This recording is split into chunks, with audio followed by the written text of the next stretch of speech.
As you can tell from my other videos, uh, I am a big comics uh, fan, geek, if you will.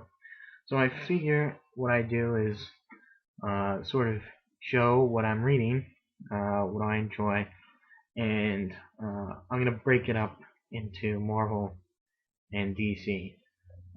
So starting with Marvel, alphabetically are the titles that I read and a little bit about them, because I got to get through in under 10 minutes.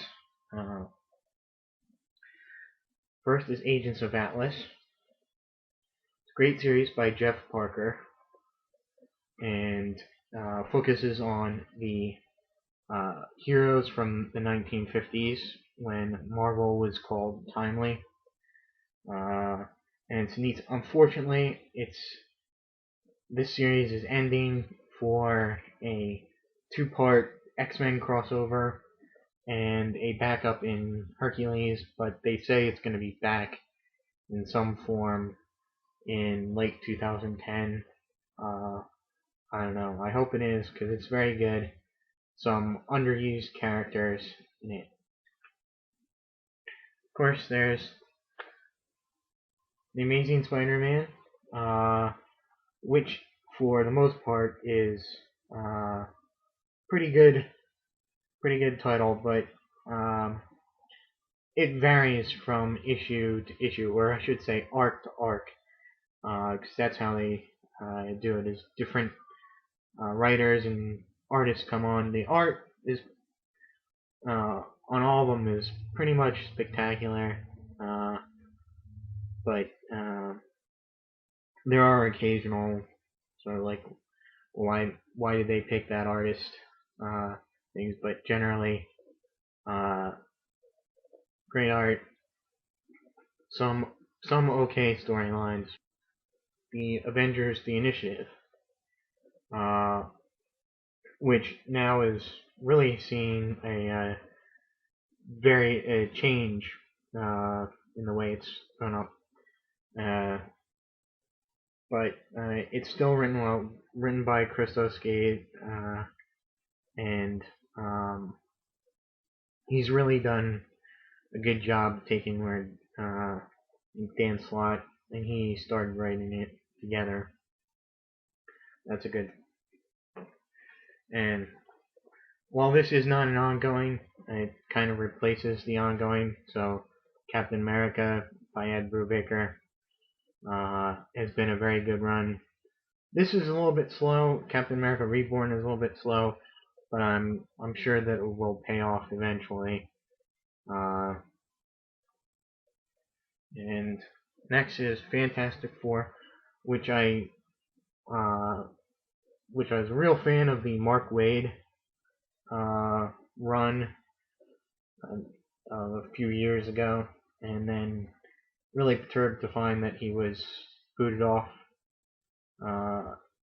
in favor of Millar and Miller. Sorry.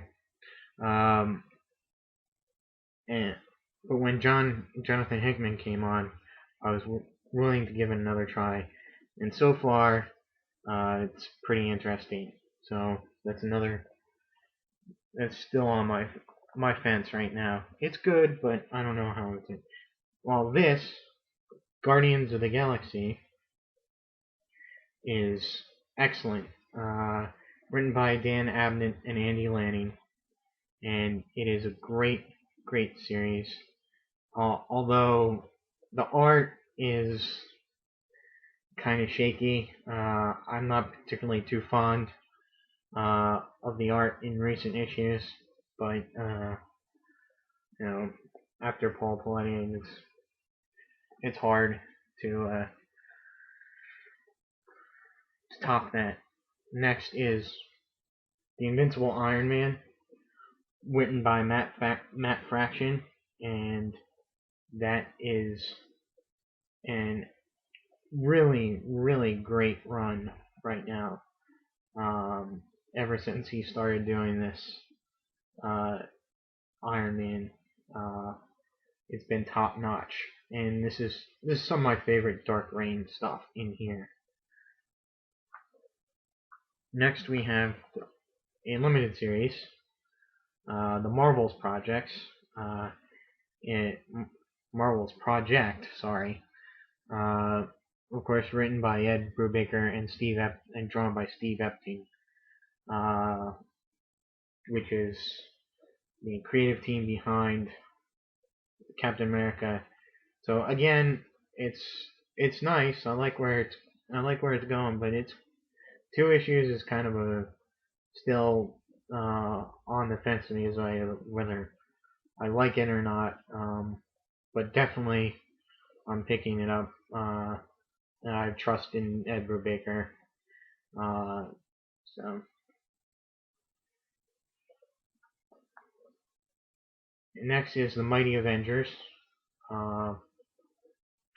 which again, it's kind of Dan Slott. He's a great writer, but I think he's struggling a little bit on this title.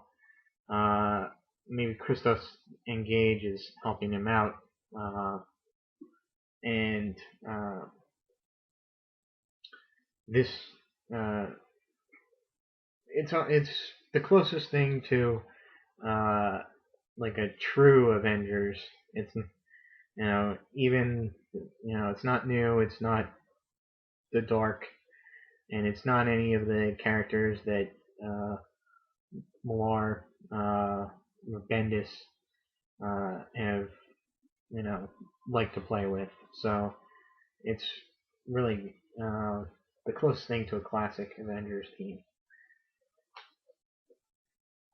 Next is New Mutants, which is written by Zeb Wells, who I haven't been a particularly big fan of, but he's done a very good job in revitalizing the New Mutants, which has been a long time coming. They always seem to try and do it, but they never really get anywhere with it. Like X-Force, way back when, used to be the New Mutants. Even though the original characters were phased out, and it's good to see the really original team back. Next is Nova, written by Dan Abnett and Andy Lanning again. This is great that they kind of have their own little universe to play around, set of characters to play around with within the Marvel universe. And this is gotta be one of my favorite titles from Marvel. Every time it comes out, I mean, it's just I love this book. Next up is The Torch. Again, this is Alex Ross, Joe Casey, and again, just this one issue. It's alright. I'm willing to stick around on it. It's that good. So, but still, it remains to be seen just how good it's going to be. And we have Uncanny X-Men, which is written by Matt Fraction. Also, I like what he's done with the Utopia and stuff. This is really great time. Ever since Fraction started on it, it's been good. Really like where he's taken the team. And last is War of Kings. I use this to portray the whole War of Kings and Realm of Kings, because it's really, again, Dan Abnett and Andy Lanning's sort of section of the Marvel Universe to play around in. And almost every title that they do is just ties into each other. Even if it doesn't directly tie into it, there references each other.